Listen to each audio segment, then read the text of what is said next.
Well, thank you for joining us for the Meet the Managers. And special thanks to Fritz Foltz from Three Edge Asset Management team for joining us today on the call.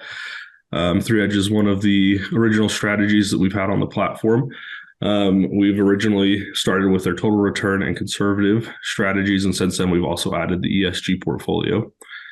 So today we'd like to work with Fritz to go over some of the history of the firm, look over the investment process and philosophy, and then take some time to see some scenarios where they may do well and other areas where they may have headwinds within using the strategies. But with that, I'll go ahead and kick it over to you, Fritz. Go over a little bit of the firm, give us some background on you and the strategies. Absolutely. Thank you very much, Tyson. And, we were one of the earlier strategists on the Townsquare platform, and we've had a great relationship with your folks. So we really very much appreciate it and have the opportunity to work with the advisors on your platform. So just a quick rundown of what we do. So we are a tactical multi-asset investment manager. We manage currently about $1.8 billion. We invest across asset classes and geographies. So multi-asset meaning stocks, bonds, real assets, commodities, gold, currencies, and we invest across geographies: U.S., Europe, Asia, Far East, emerging markets. We do all that through index exchange traded funds. Sometimes we say that's the active management of passive indices. All of our research is driven by our proprietary model of the global capital markets. And our team has been together really for the last 20 years, both our research and our investment team. What we're trying to do with our strategy is create diversifying strategies such that if you add Three Edge, you're going to create more diversification in terms of an investor's overall investable assets. So our strategies have a low correlation to both stocks and bonds, and they also have a low correlation to other investment strategies. We say what we're trying to do is generate attractive risk-adjusted returns over full market cycles. And what we're really doing and focusing on is really focusing on managing volatility and downside risk. We call that winning by not losing, trying to provide peace of mind for clients. So particularly during those periods when markets take a sharp turn downward, they can look to their Three Edge strategy because chances are we're going to be holding up much better during those periods of time.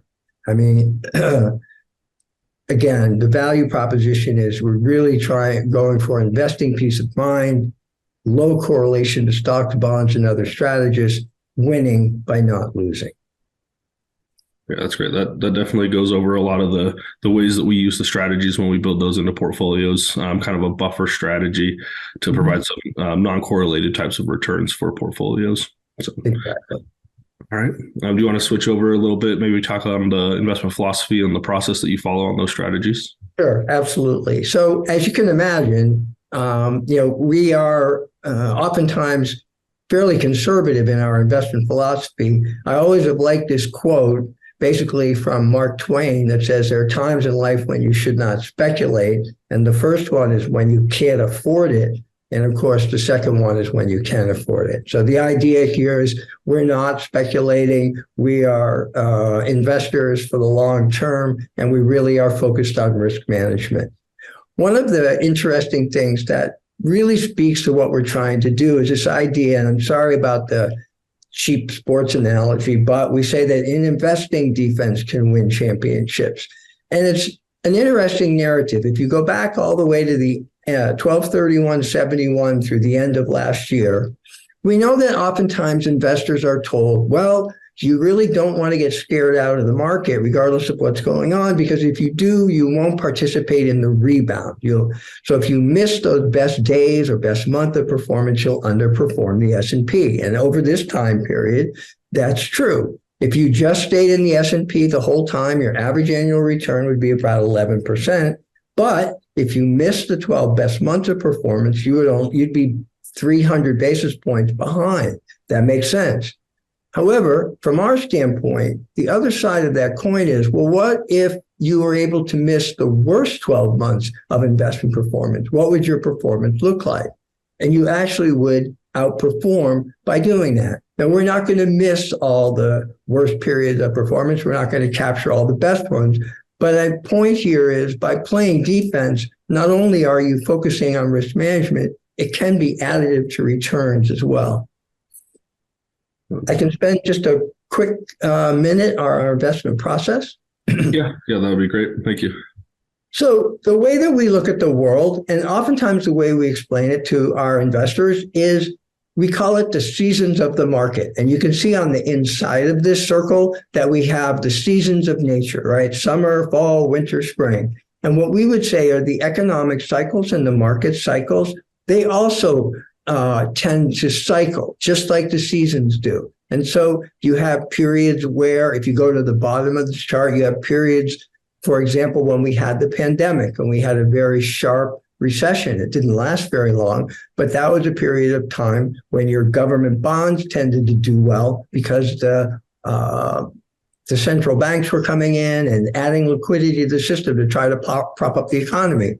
And so you move from winter up to the left to spring, and that monetary stimulus gets the economy going. It gets asset prices to rise.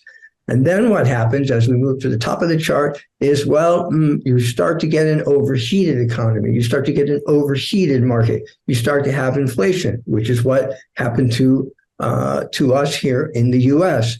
And then what happens to that? The monetary authorities react and they start to tighten, and you shift and you fall back into the fall, which is a period where liquidity is extracted from the financial system and you get into a credit contraction.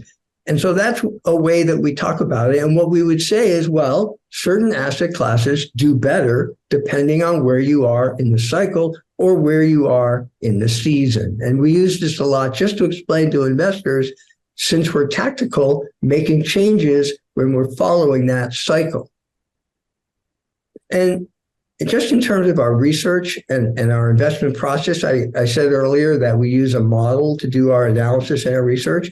And the model is looking at three different areas. It's looking at valuation, and that's a very long-term indicator. It doesn't help you in the next couple of months or so, but it's giving you an idea of whether the market is dramatically overvalued or undervalued. Maybe it's fair value. It's sort of the foundation of your analysis.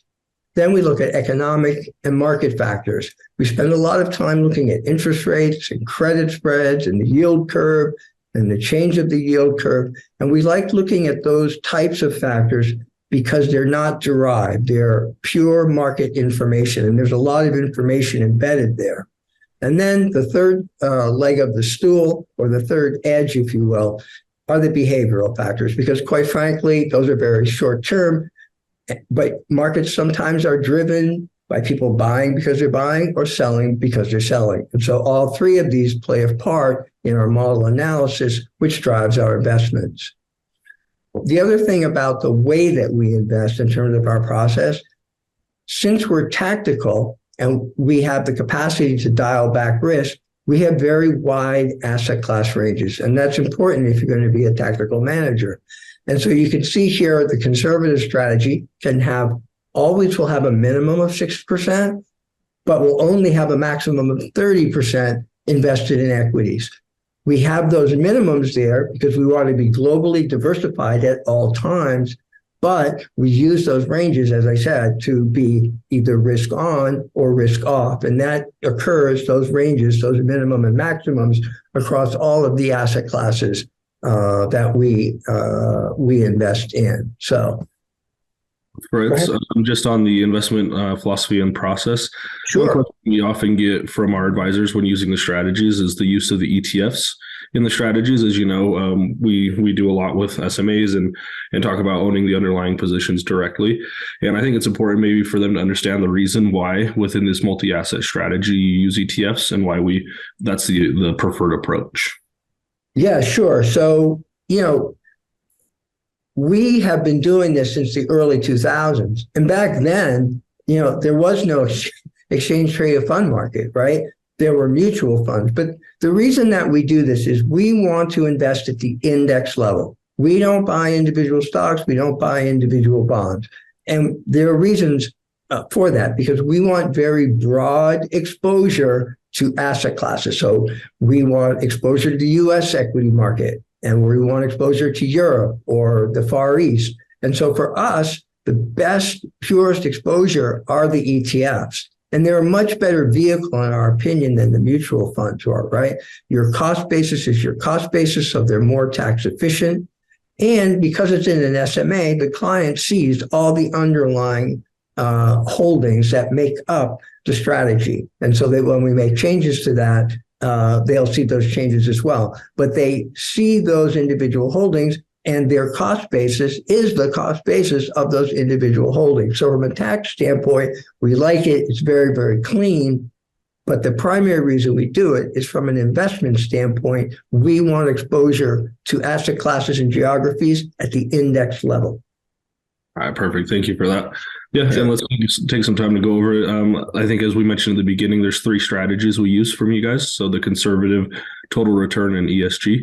Maybe take some time going over the differences and why you might use one over the other. Sure, absolutely. So one of the 2 of the most popular strategies, one of them is our 3-edge conservative strategy. And typically advisors use this either as a complement or replacement for core bond portfolio. It's a strategy very much focused on preserving capital, managing volatility, managing risk. And what we're trying to achieve with the strategy is a lower targeted risk and a higher targeted return than the Bloomberg Aggregate Bond Index. And we have been able to achieve that since inception of the strategy back in 2016. This is a very good strategy for more risk-averse investors, investors who are concerned about getting into the bond market now to see rates rise, or any time that an investor is looking for a conservative strategy, but a conservative strategy that's actively managed. So we will shift between holding more in fixed income in the short end. Maybe at other times we'll hold longer maturities in the bonds. We'll hold more commodities or fewer commodities. So we're able to mix and match, but we're always looking to preserve capital with this strategy. Then we have a total return strategy, and this is more of a capital appreciation strategy. It is a diversifying strategy, and I'll get to that later where we see how to actually use them. But it's a very good complement to an investor as a 60-40 portfolio. And what we're trying to do here is, yes, we're looking for long-term capital appreciation. It's more of a capital appreciation strategy. But if you add this to a more traditional 60-40 holdings across investable assets of an investor, you're going to add layers of diversification, and you're going to add risk management by our capacity to tactically dial back the risk of the portfolio when that makes sense. And so you're adding risk management to a 60-40, so that's a benefit, but it can also be additive to returns because we're typically going to hold asset classes that investors normally don't have in their portfolios, such as commodities, such as gold, agriculture, or foreign exchange. And then lastly, we have an ESG strategy, which basically was in response to folks who are interested in such a strategy. And this strategy follows the same allocation as our total return strategy. So it's a capital appreciation complement to a 60-40, but obviously it's designed for those investors who are interested in investing in ETFs that are focused on ESG. And basically, if you think about it this way, all companies have an ESG score, right? Whether you're trying to have a good ESG score or not, all companies have a score. So it's very easy to rank the companies that make up an exchange-traded fund. And then there are firms out there like Nuveen, and what they do is they try to cobble together an index, let's say, that mirrors the S&P 500 as best they can, but with ETFs that have higher ESG scores. And lastly, the fourth bullet here, in addition to that, we are also focused on securities of companies that maintain a low carbon footprint. So we sort of planted our flag on that issue because we do feel that it's important. And so those are the 3 strategies that we have available on the Town Square platform. All right. Thank you very much for that, Fritz. And as you mentioned a little bit before with the market cycle, and there's always going to be ups and downs, maybe let's take some time going over some environments where you would see these strategies performing really well, and then other environments where you may face some headwinds. Absolutely, absolutely. So because of our risk management focus, there are clearly periods where we really shine. And those periods are typically where we see those material downturns in the markets. We work very hard to preserve capital. Then when the market rebounds, let's say the S&P is the top performing asset class, we're not going to keep up, but that's okay because we're not willing to take the risk. So if you think about this, if we look at 2022, that was a very difficult year, right? For both stocks and bonds. We had, the S&P 500 declined and your bonds didn't help you. Your bonds were down almost 15%. It was a very tough year. But our conservative strategy was only down around 3.5%. And so it did a much better job than just owning 7 to 10-year treasuries during that year. Then if we look at how does 60-40 do in 2022? Well, it really struggled because stocks and bonds struggled. So we had 60-40 portfolio down almost 16%, where our total return strategy was only down 5.37%. Now let's look at 2023, because as we know, beginning actually in October of 2022, the S&P 500 really rallied hard, well, at least into the end of July, right? And so we didn't keep up. This is not an environment where we are to keep up. And so it's important that our investors understand that we're willing to forego all those gains that we're collecting from the S&P 500 because our model research was telling us that the U.S. equity market was significantly overvalued. And so, yeah, we'd like to earn a high rate of return, but we're only willing to take X amount of risk to do that. And so we will really shine during those down markets in preserving our client capital. We will tend to lag when the market is really roaring higher, but that's okay because we feel in the long term, we can still generate a good return. And here's what's important about that strategy. One of the hardest things, and it could get even harder going forward, is going to be keeping your client invested. Because as markets become more uncertain and markets become more volatile, it's not going to be so easy for investors to just hang in there, right? It's going to be tough. And that's, it's not easy to do. So by having a strategy that provides protection, and when a client calls an advisor and says, gee, I'm really worried about the market, the advisor can point to 3Edge and say, that's why we have some 3Edge asset management as among all the other managers and the strategies you have, because they're holding up very, very well in this down market. Here's an example. So this year, 2023, market went up dramatically. No doubt about that. Now it's struggled since the end of July. And so people thought, I'm missing out if I'm not participating. But if you just go back to January of 2022, which was the high, at least so far for the S&P 500, it's a very different story. The stock market has really struggled. The bond market has continued to struggle. But the asset classes that we tend to include in our portfolio, such as gold or commodities or short-term treasuries, they've actually done very well over that period. So there's a big difference depending on your measurement. You have one year that was a really tough year, one that was a really good year. So it's important to have a long-term view, and it's equally important to be able to preserve your client capital in order to keep them invested. Perfect. Yeah, I think those are some great examples. I think that really show the value that you can provide to the clients, and it goes right in line with the way that we build those into portfolios when we're using them. It looks like maybe we have some slides on utilizing these within portfolios.